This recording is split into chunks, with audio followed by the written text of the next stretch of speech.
ಆದರೆ ಸರಿಯಾಗೇ ಐತೆ.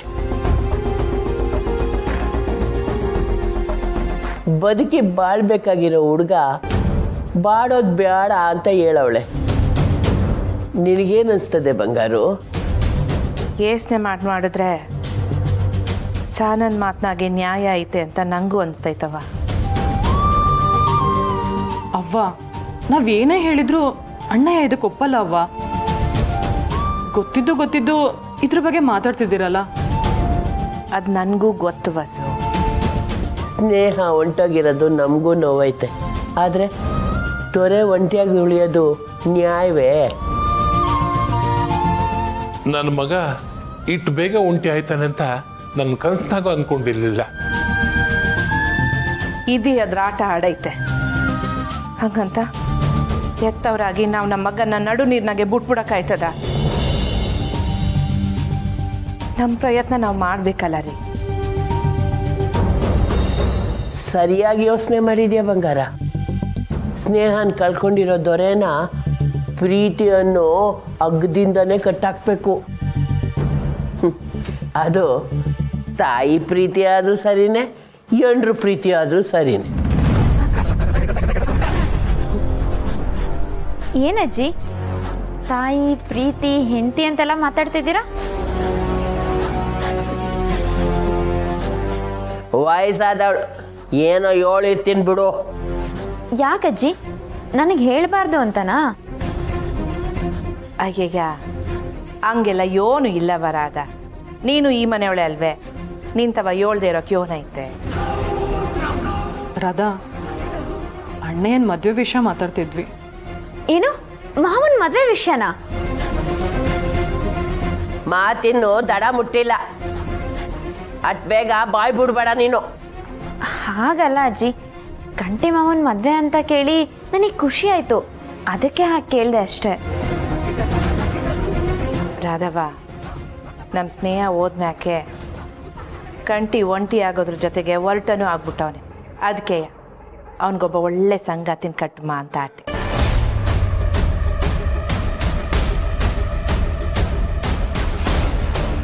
ಹಂಗೆ ಎಲ್ಲ ಬೆಣ್ಣೆ ಥರ ನಾನಿರ್ಬೇಕಾದ್ರೆ ಬೇರೆ ಯಾವ ಹುಡುಗಿ ಮನೆಗೆ ಬಲ್ಗಾಲಿಟ್ಟು ಬರ್ತಾಳೆ?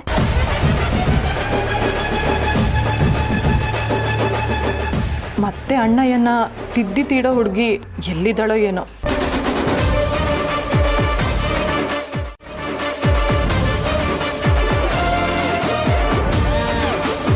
ಥೂ, ಹಾಳಾದವಳು. ಶುಭ ನುಡಿವಾಗಲೇ ಎಂಟ್ರಿ ಕೊಟ್ಟು ಅಶುಭ ಮಾಡ್ತಾಳೆ. ಸ್ನೇಹ, ಅಮ್ಮೋರೆ, ಸಹನಕ್ಕನ ಮಾತಿಂದ ನಿಮ್ಗೇನಾದರೂ ಬೇಜಾರಾಗಿದ್ರೆ ದಯವಿಟ್ಟು ಮನ್ಸಿಗೆ ಹಾಕೋಬಿಡಿ. ವಾ, ನನ್ನ ಪರ ವಕಾಲತ್ ಮಾಡಕ್ ಬಂದಿದೀಯೇ? ಹಾಗಲ್ಲ ಅಮ್ಮೋರೆ, ಸಹನಕ್ಕನೂ ಹಾಗೆಲ್ಲ ಮಾತಾಡಬಾರ್ದಿತ್ತು ಅಂತ ಬೇಜಾರು ಮಾಡ್ಕೋತಾ ಇದ್ರು. ಅದಕ್ಕೆ ಅನ್ಸಿದ ಅಭಿಪ್ರಾಯನ ಹೇಳ್ಕೊಳೋದ್ರಾಗೆ ಯೋನ್ ತೆಪ್ಪೈತೆ. ಮನ್ಸಿಗೆ ಘಾಸಿ ಆದಾಗ ಮಾತು ಓರ್ಟಾಗ್ತೈತೆ. ಥ್ಯಾಂಕ್ಸ್ ಅಮ್ಮೋರೆ. ದೊಡ್ಡವರಾಗಿ ಮನಸ್ಥಿತಿನ ಪರಿಸ್ಥಿತಿನ ಎರಡನ್ನೂ ತುಂಬ ಚೆನ್ನಾಗಿ ಅರ್ಥ ಮಾಡ್ಕೊಂಡಿದ್ದೀರಾ. ಇಲ್ಲವ, ಮಾತು ಮದ್ದಿದ್ದಂಗೆ. ಕೆಲವೊಮ್ಮೆ ಕೈನೇ ಆದರೂ ಮನಸ್ಸಿನ ಗಾಯನ ನಿವಾರಿಸ್ತೈತೆ. ಅದನ್ನ ಹಿರಿಯವರಾಗಿ ನಾವು ಅರ್ಥ ಮಾಡ್ಕೋಬೇಕಾಟೆಯ. ಅಲೆ ಮಾರಿ, ಅವಳು ಮಡಗ್ದಂಗೆ ಇವನಿ. ಸಾವನ್ನೇ ಗೆದ್ದು ಬಂದವಳು ನೀನು. ಮೊದಲು ನೀನು ಹೆಂಗಿದ್ಯಾ ಹೇಳವ? ಸಾವುನೇನೋ ಗೆದ್ದು ಬಂದ್ಬಿಟ್ಟೆ, ಆದರೆ ಬದುಕ್ನಾಗೆ ಸೋದ್ಬಿಟ್ಟಿನಿ ಕಣವ. ನಾನು ಸೊಸೆನ ಕಳ್ಕೊಂಡು ಕಂಗಾಲಾಗ್ಬಿಟ್ಟಿನಿ.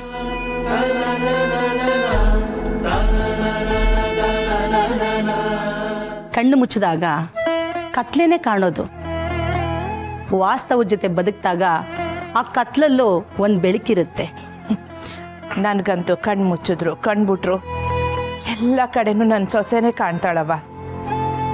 ಜೊತೆಯಾಗೆ ಅದ್ಯಾರು ನಮಗೆ ಮಾಡಿರೋ ಅನ್ಯಾಯನೂ ಕಾಣ್ತದೆ. ಕರ್ಮ ಫಲ ಕೊಟ್ಟಿರೋ ಹೂಗಳು ನಾವು.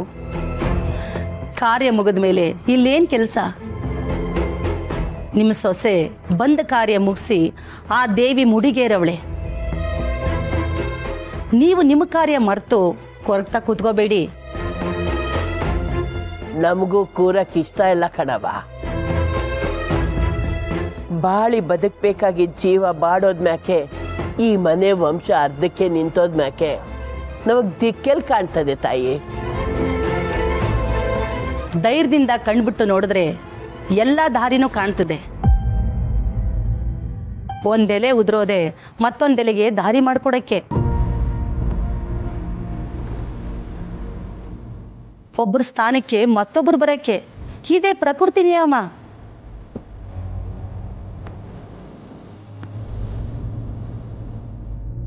ಒಬ್ರು ಜಾಗಕ್ಕೆ ಇನ್ನೊಬ್ರು ಅಂದ್ರೆ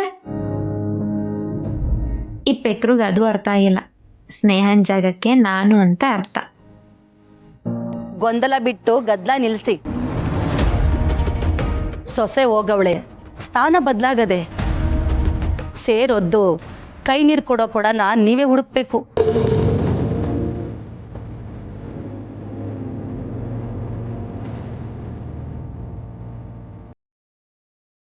ಹಾಗಾದ್ರೆ ಈ ಮನೆಗೆ ಇನ್ನೊಂದು ಸೊಸೆ ಅವಶ್ಯಕತೆ ಇದೆ ಅಂತ ಹೇಳ್ತಿದ್ದೀರಾ?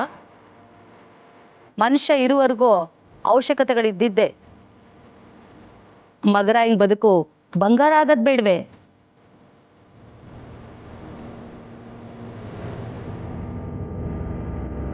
ಆಯ್ತವ, ನಮ್ಮ ಮನ್ಸಿನಲ್ಲಿದ್ದ ಗೊಂದಲಕ್ಕೆಲ್ಲ ನೀನೇ ಉತ್ತರ ಕೊಟ್ಟು ಸರಿ ಮಾಡ್ಬಿಟ್ಟಿದ್ಯಾ. ನಾವೆಲ್ರೂ ನೀನು ಹೇಳ್ದಂಗೆ ಎಲ್ಲನೂ ಸರಿ ಮಾಡ್ಕೊಳಕ್ಕೆ ಪ್ರಯತ್ನ ಪಡ್ತೀವಿ. ಇದು ನಾನು ಹೇಳ್ತಾ ಇರೋದಲ್ಲ, ಆ ಜಗನ್ಮಾತೆ ಹೇಳಿಸ್ತಾ ಇರೋದು.